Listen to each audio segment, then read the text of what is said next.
You may travel far, far from your own native home. Far away over the mountains, far away over the foam. But of all the fine places that I've ever been, sure there's none to compare with the cliffs of Dunedin.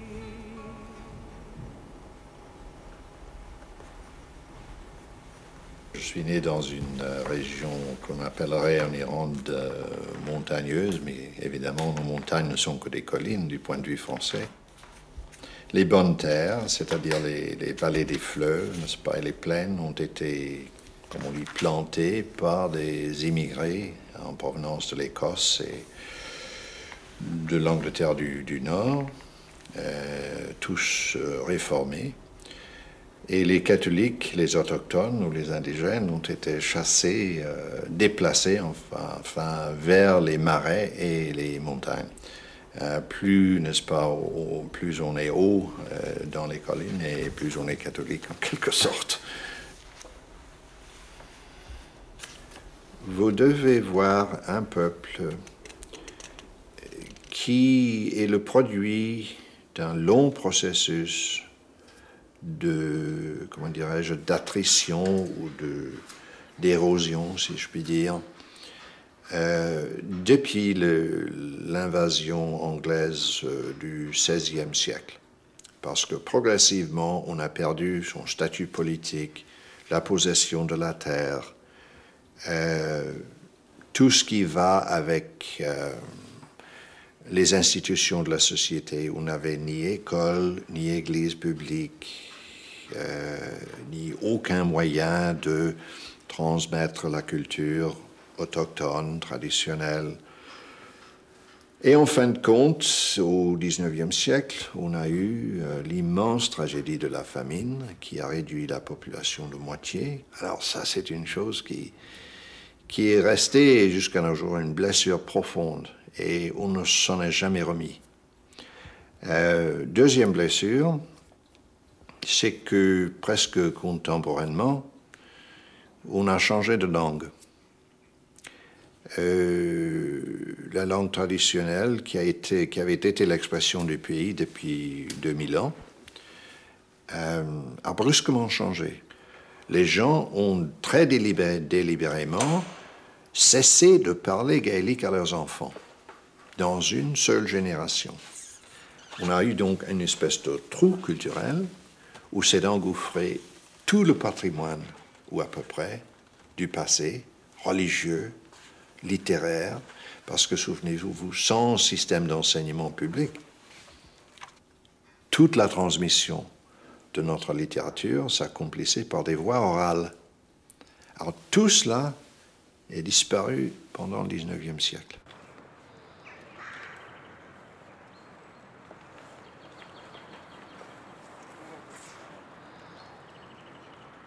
J'appartiens à un diocèse d'Iran du Nord. J'ai été curé là-bas pendant 2 ans. Et je ne me sens pas du tout en pays étranger. D'ailleurs, je ne le suis pas. L'Église ne fait aucune attention à la frontière. D'après moi, un peu ridicule de l'Iran du Nord.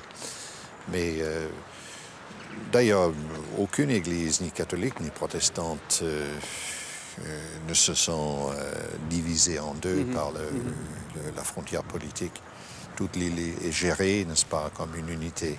Mais en Irlande du Nord, si les catholiques étaient noirs, ou jaunes, ou caérophones, ou si les protestants étaient noirs, évidemment, c'est parce que ça joue des deux côtés, on n'aurait pas besoin de se servir de la foi pour distinguer les deux communautés, parce qu'il faut les distinguer pour des raisons politiques. C'est une façon de maintenir la suprématie de la communauté colonisatrice, si vous voulez, ce qui explique en bonne partie le fait qu'il scandalise tellement de gens en dehors de l'Iran, n'est-ce pas, qu'il y a des gens toujours en Europe qui sont capables de se tuer pour des dogmes chrétiens. Mais de fait, ça n'a rien à voir avec le dogme chrétien.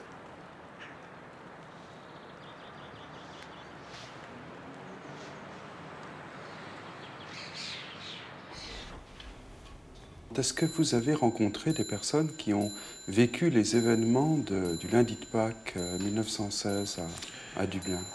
Très peu. J'ai connu des gens qui faisaient partie du mouvement de l'indépendance, ça, mais ils n'étaient pas du tout à Dublin. Parce que vous savez que cette révolte-là a fait long feu, en quelque sorte.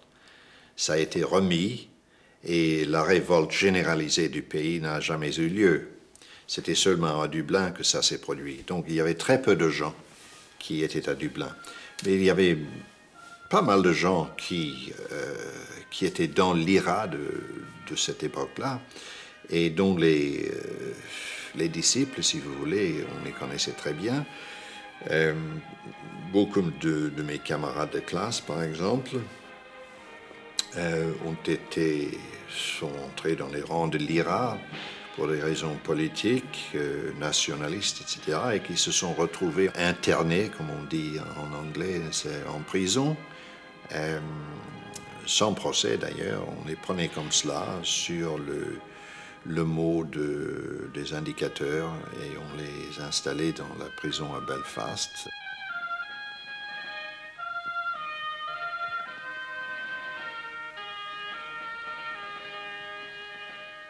Mais à ce moment-là, nous autres, qui étions enfants à cette époque, pendant la guerre, nous mettions de côté une partie de nos rations de nourriture pour envoyer des parcelles à ces jeunes gens qui avaient été quelquefois nos camarades de classe, pour qu'ils aient quelque chose à manger en prison. Et eux, ils nous renvoyaient ces petits souvenirs un peu pathétiques, si vous voulez, taillés dans du bois.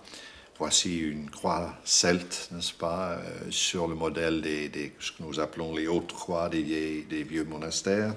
Et c'est signé là, justement, Aloysius, prison de Belfast, octobre 1942, faite pour Madame Devlin, qui c'était ma mère.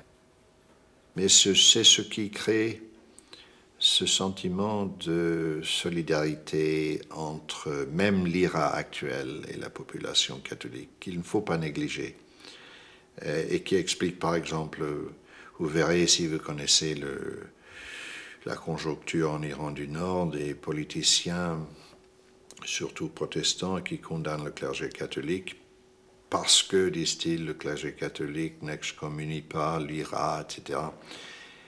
Et il faut voir là-dedans, non pas une espèce d'acceptation du terrorisme, mais quand même un certain attachement. Il ne faut jamais abandonner son peuple, n'est-ce pas, même s'ils ne sont pas dans le bon chemin. Et comme cela, il faut enfin, on va tout loin. Il faut être toujours prêt, n'est-ce pas, à les accueillir, à essayer de les guider, etc. Mais ce qui joue, c'est ces liens profonds du sang et de la souffrance en commun. Et ce n'est pas toujours peut-être un bon guide politique, mais c'est quand même très réel. Est-ce qu'on peut parler d'une spiritualité irlandaise? L'Église catholique, telle qu'elle s'est refaite après la longue période de persécution, s'est refaite sur des modèles continentaux, italiens et français. Forme de dévotion, structure, sodalité, confraternité, qui jouaient surtout dans les villes, beaucoup moins dans les campagnes d'ailleurs, mais cette Église officielle a presque totalement négligé les vieux monuments de la religion populaire, tels que j'ai déjà évoqué, et a complètement oublié la littérature spirituelle. Donc, vous parlez le catholicisme irlandais majoritaire d'aujourd'hui, catholicisme anglophone, pour moi présente assez peu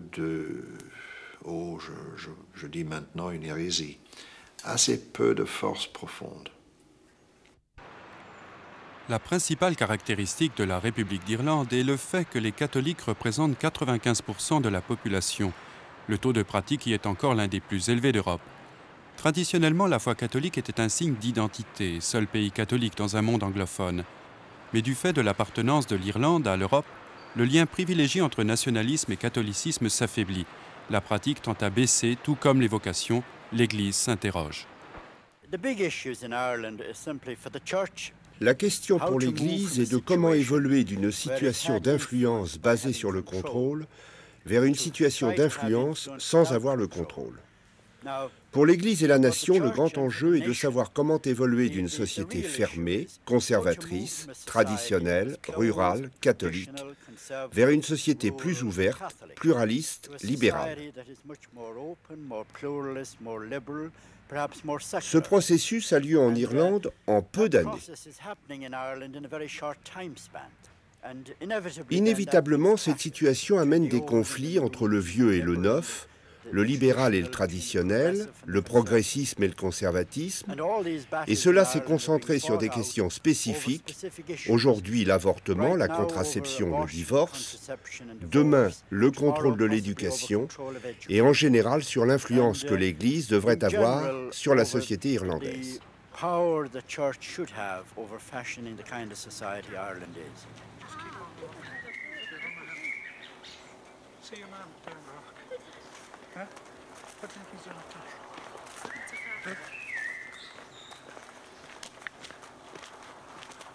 We go much further? What do you think? It's hard yet. They want you to say the words again because they didn't get it, okay? So Okay. never start hearing it. Now follow. As us as we sit together, bless the food we eat today. Bless the hands that made your food. Bless us, Lord God, amen. L'Église catholique d'Irlande est une église qui grandit. Le temps a changé où irlandais et catholique étaient synonymes. Si l'Église a changé, ce n'est pas uniquement par des influences extérieures. C'est aussi parce que les catholiques ont une vue différente sur leur Église. Ainsi, la famille Murphy. Bill et Barbara résident à Greystone, sur la côte Est, à une trentaine de kilomètres au sud de Dublin. Bill est ingénieur forestier et Barbara, mère au foyer. Quel regard, quelles attentes ont-ils par rapport à leur Église?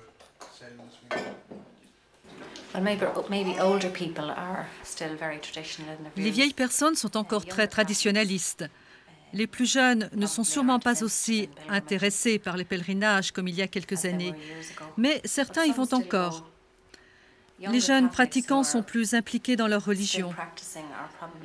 Il y a moins de foi aveugle qu'autrefois.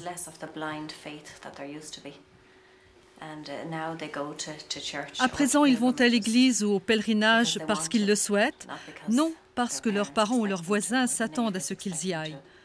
On va vers une église meilleure et plus forte.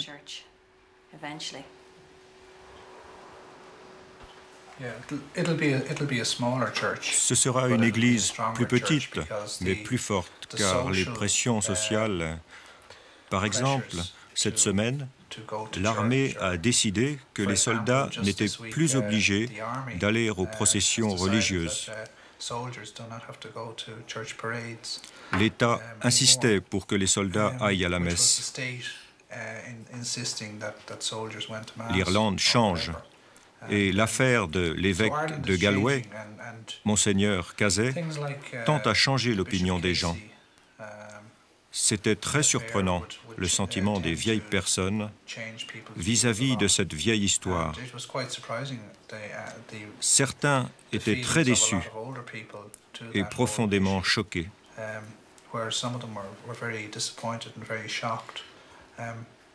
Il y a eu aussi beaucoup de compréhension, de compassion aussi. D'autres ont dit, ce ne sont que des humains. C'était très intéressant, la réaction à cette vieille histoire.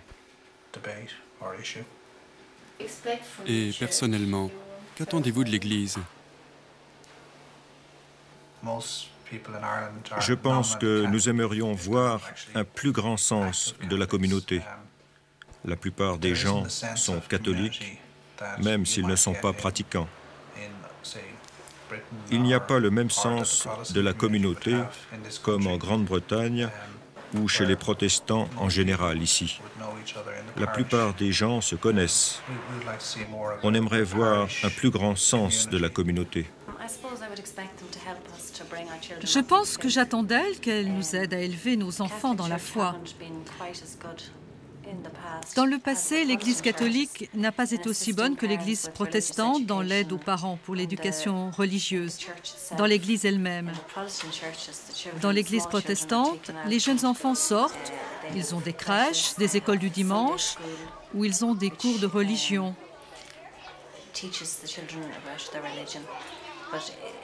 Ici, chez les catholiques, c'est le devoir des écoles d'État.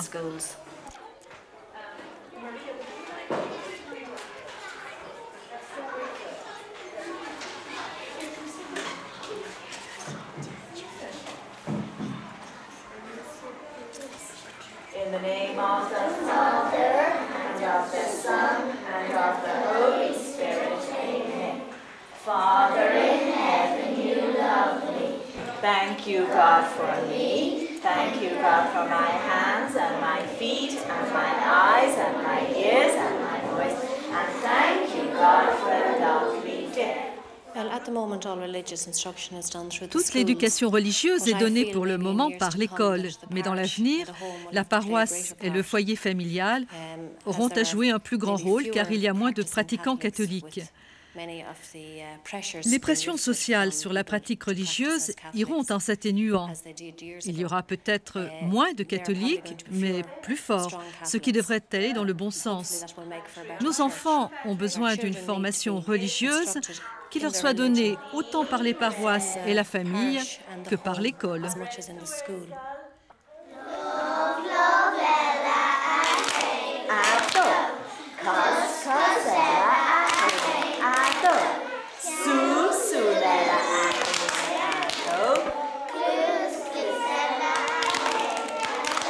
You may travel far, far from your own native home, far away over the mountains, far away over the foam. But of all the fine places that I've ever been,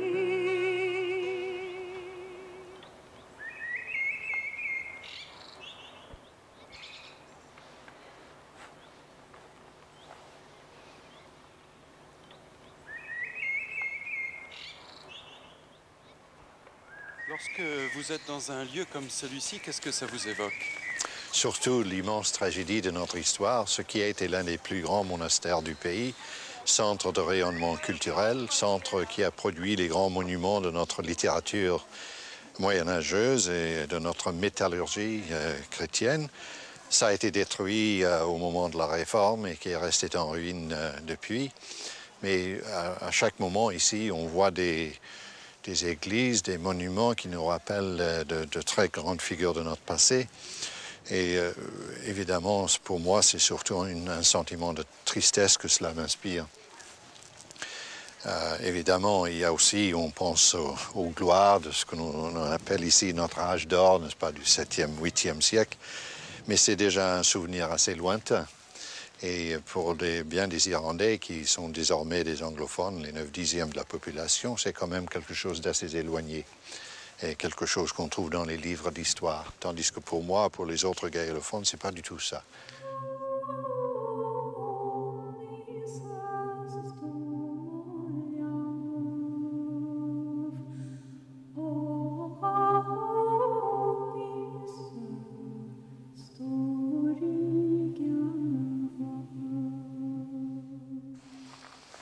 Alors nous nous trouvons où ici? Où nous trouvons au pied de la célèbre Sainte Montagne de Saint-Patrick, sur la côte ouest de l'Irlande. C'est une cime de quartz qui surplombe l'immensité de l'océan Atlantique, connue de tous les Irlandais, particulièrement connue de moi parce que ma mère venait de cette région. Et bien qu'elle se fut mariée dans le nord de l'Irlande, Elle nous traitait de barbares, de sauvages, parce que nous ne possédions pas cette sainte montagne et nous n'avions pas aucune... Bon, enfin, nous n'avions que très peu de désir d'aller l'escalader avec elle. Oui, parce que c'est tout un pèlerinage. C'est tout un pèlerinage. Il y a des milliers de gens qui font ça chaque année. Autrefois, traditionnellement, ça se faisait de nuit. La nuit du dernier dimanche du mois de juillet, qui était dans les temps pré-chrétiens, la fête du dieu Crom, et qui avait été évidemment christianisée. Alors on voit des gens monter pieds nus. Ah oui. On voit c'est demandé par le... Oh non, pas du tout. C'est même déconseillé. Parce qu'il faut être vraiment sérieux pour en être à ce point-là. On voit même de vieilles dames de cette région qui montent là, pieds nus, sur cette rocaille là en haut qui vous déchire les pieds, qui est vraiment quelque chose d'extraordinaire. Alors pourquoi cette recherche de la souffrance?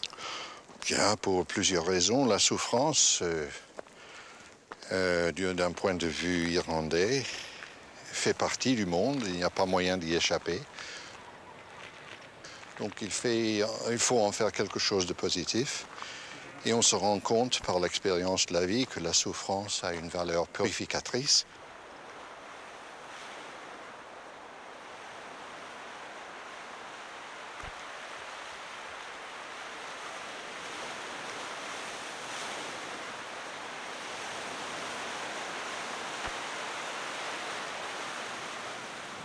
La mer, oui. Ça a représenté le bout du monde, le bout de l'Occident pendant très longtemps. Oui, de fait, les Irlandais, depuis le début de leur histoire, se trouvaient acculés à l'océan Atlantique, à cette immensité sans fin, ce qui ne les empêchait pas de partir à la recherche de leurs îles bienheureuses qui, même encore, sont censées se montrer tous les 7 ans, quelque part dans les brumes de là-bas. Mais c'est une source intarissable de légendes, d'épopées de toutes sortes, religieuses et païennes, qui est aussi une espèce de bassin de pleurs, parce que c'est là-bas que sont partis tellement de milliers d'émigrés qui devaient aller ailleurs. Et l'immigration est encore importante aujourd'hui? Oui, parce que malgré notre adhérence à la communauté européenne, on n'a pas encore réussi à résoudre le gros problème du chômage, parce que nous avons jusque maintenant une démographie très forte, un taux de chômage allant sur les 20%, qui est un désastre. Et par conséquent, chaque année, nombre de jeunes gens s'expatrient pour aller aux États-Unis, mais il faut dire aussi de plus en plus vers les pays, comme on dit, du continent, vers la France, vers l'Allemagne, etc. Quittant l'Atlantique pour le nord de l'Irlande, à la frontière de l'Ulster, nous allons en un lieu de pèlerinage vieux de 15 siècles qui accueille 25 000 pèlerins entre le 1er juin et le 15 août, le purgatoire de Saint-Patrick. On dirait que le pèlerinage est inscrit au cœur des Irlandais, au cœur de la spiritualité des Irlandais. Oui, c'est vrai que ce pèlerinage exerce une force d'attraction très très forte. Et on se demande quelquefois pourquoi et comment. Le fait est que, en fin de compte, je crois que ça fait partie de l'attitude des Irlandais envers leur histoire, en quelque sorte. Ça a été, de notre point de vue, une histoire extrêmement tragique avec la perte de bien des aspects de notre culture autochtone et une histoire de souffrance. Donc, c'est très mêlé avec cela et aussi, évidemment, avec la tradition chrétienne de la Passion du Christ.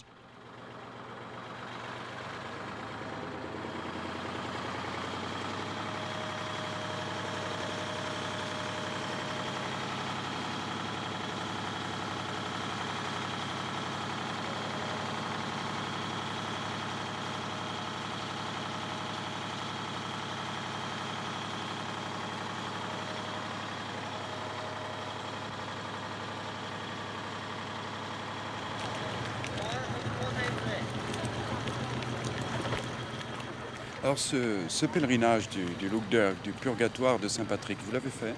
Oui, bien sûr. Et vous vous en souvenez? Oui, je ne risque pas de l'oublier, franchement. Il y a tout de suite de petites misères qui s'abattent sur vous dès que vous arrivez. D'abord, on se met pieds nus, ce qui est une belle forme de démocratie parce que tout le monde est mis exactement au même niveau au départ. Puis deuxièmement, vous affrontez d'abord, même en été en Iran, vous affrontez un certain froid, n'est-ce pas? Une petite brise qui risque de vous percer de bout en bout. Autre épreuve, ce sont les moustiques. S'il n'y a pas de brise, c'est que les moustiques commencent à vous tourmenter. Et puis, il y a les difficultés, évidemment, de jeûner pendant 72 heures et de se tenir éveillé toute la nuit. C'est très gai, c'est très joyeux. Il n'y a absolument rien du masochisme, de la déprime qu'on pourrait penser. C'est pas du tout ça. Ce n'est précisément pas un lieu de recueillement. C'est plus vieux que ça.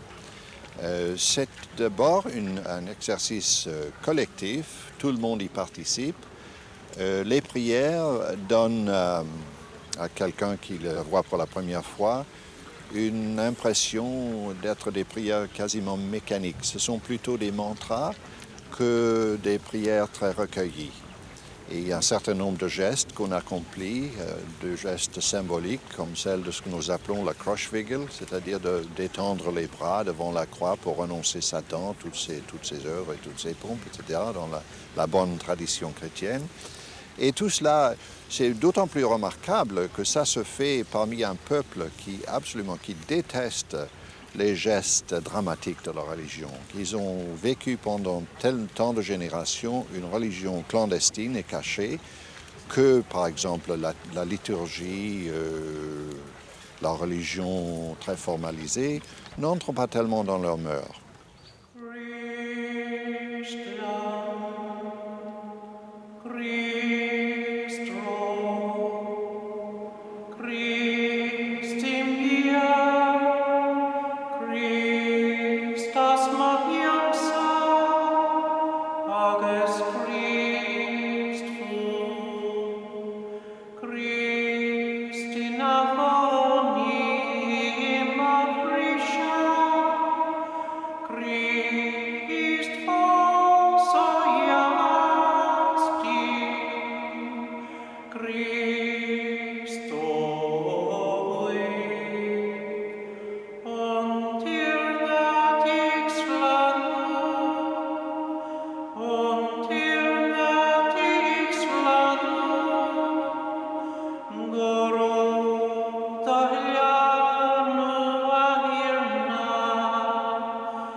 Alors vous êtes là aujourd'hui sur ce quai. Est-ce que vous avez envie d'y aller?